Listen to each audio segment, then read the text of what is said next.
বাংলার রাজনীতিতে এখন সবচেয়ে বড় প্রশ্নগুলোর একটি হলো, যদি মমতা ব্যানার্জি আবার চতুর্থবারের জন্য মুখ্যমন্ত্রী হন তাহলে পশ্চিমবঙ্গ কোন দিকে যাবে? উন্নতির পথে এগোবে নাকি আরও গভীর সংকটে ডুবে যাবে? আজ আমরা সেটা কোনো রাজনৈতিক দলের ভাষায় নয়, বরং একজন সাধারণ বাঙালির দৃষ্টিভঙ্গি থেকে বোঝার চেষ্টা করব। তো চলুন শুরু করা যাক। একটা বিষয় আপনাকে মানতেই হবে যে মমতা বন্দ্যোপাধ্যায় বাংলার রাজনীতিতে অত্যন্ত শক্তিশালী এবং প্রভাবশালী নেতা। দীর্ঘদিন ক্ষমতায় থাকার ফলে প্রশাসন, দলীয় সংগঠন এবং গ্রামাঞ্চল পর্যন্ত তার প্রভাব তৈরি হয়েছে। অনেক মানুষ এখনও মনে করেন তিনি গরিব মানুষের পাশে দাঁড়ান এবং বিভিন্ন সামাজিক প্রকল্পও চালু করেছেন উনি। মহিলাদের জন্য ভাতা দিয়েছেন, ছাত্রছাত্রীদের জন্য স্কলারশিপও দিয়েছেন। কিন্তু অন্যদিকে একটা বড় অংশের মানুষ প্রশ্ন তুলছেন, এত বছর ক্ষমতায় থাকার পরেও কেন বাংলার শিল্পায়ন সেইভাবে এগোয়নি? কেন এত যুবক যুবতী কাজের খোঁজে বেঙ্গালুরু, হায়দ্রাবাদ, পুনে, গুজরাট এবং বিদেশে চলে যাচ্ছে? কেন বাংলার বহু পরিবারে বাবা মা এখনও বলেন এখানে ভবিষ্যৎ নেই? যদি মমতা বন্দ্যোপাধ্যায় চতুর্থবার ক্ষমতায় আসেন তাহলে প্রথমেই যেটা হতে পারে সেটা হলো বর্তমান প্রশাসনিক কাঠামো আরও শক্তিশালী হবে, কারণ টানা 4বার ক্ষমতায় থাকলে সরকারের আত্মবিশ্বাস অনেক বেড়ে যায়। এতে কিছু ভালো দিকও থাকতে পারে, যেমন কিছু প্রকল্প আরও ধারাবাহিকভাবে চলবে, কিন্তু এর বিপদও আছে। দীর্ঘদিন এক দল ক্ষমতায় থাকলে বিরোধী কণ্ঠস্বর দুর্বল হয়ে যেতে পারে। গণতন্ত্রের শক্তিশালী বিরোধী পক্ষ না থাকলে সাধারণ মানুষের অভিযোগ অনেক সময় চাপা পড়ে যায়। এখন আসা যাক কর্মসংস্থানের কথায়। আজ বাংলার সবচেয়ে বড় সমস্যা হলো বেকারত্ব।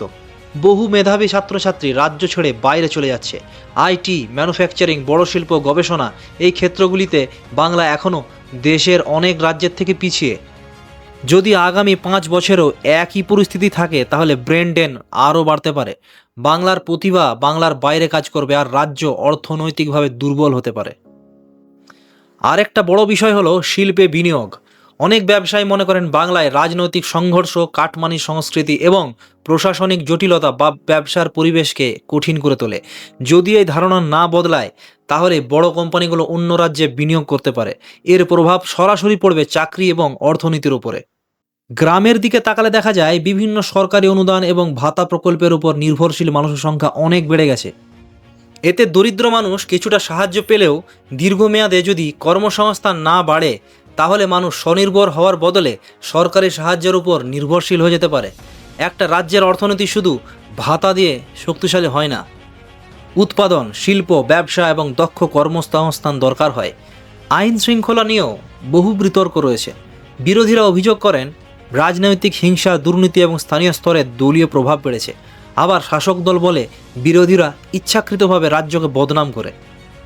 কিন্তু একজন সাধারণ মানুষ আসলে কি চায়? সে চায় নিরাপত্তা, শান্তি এবং ন্যায় বিচার।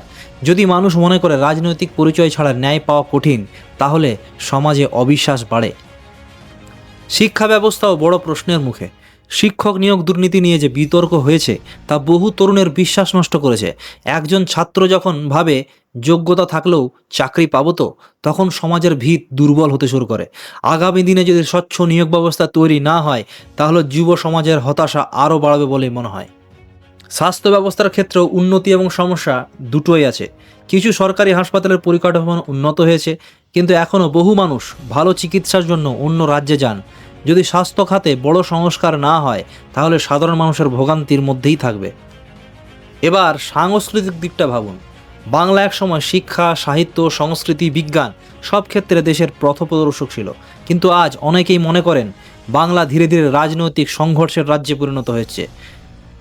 যদি সমাজ আরও বিভক্ত হয় ধর্ম, দল বা মতাদর্শের ভিত্তিতে, তাহলে বাংলার সামাজিক ঐক্য দুর্বল হতে পারে। তবে এটাও সত্যি যে মমতা বন্দ্যোপাধ্যায়ের সমর্থকেরা মনে করেন তিনি কেন্দ্রের বিরুদ্ধে বাংলার স্বার্থ রক্ষা করেন। তারা বলেন তিনি না থাকলে বাংলার স্বতন্ত্র রাজনৈতিক এবং সাংস্কৃতিক পরিচয় হারাতে পারে। কিন্তু আমার শেষ প্রশ্নটা হলো, সাধারণ মানুষ আসলে কি চায়? সে চায় তার সন্তান বাংলাতেই ভালো চাকরি পাক। সে চায় তার মেয়েরা নিরাপদে চলাফেরা করুক। সে চায় দুর্নীতি কমুক। সে চায় হাসপাতাল, রাস্তা, শিক্ষা সব কিছুই উন্নত হোক। সে চায় রাজনৈতিক হিংসা বন্ধ হোক। সে চায় বাংলার মানুষ আবার গর্ব করে বলুক, আমার বাংলা আবার এগোচ্ছে।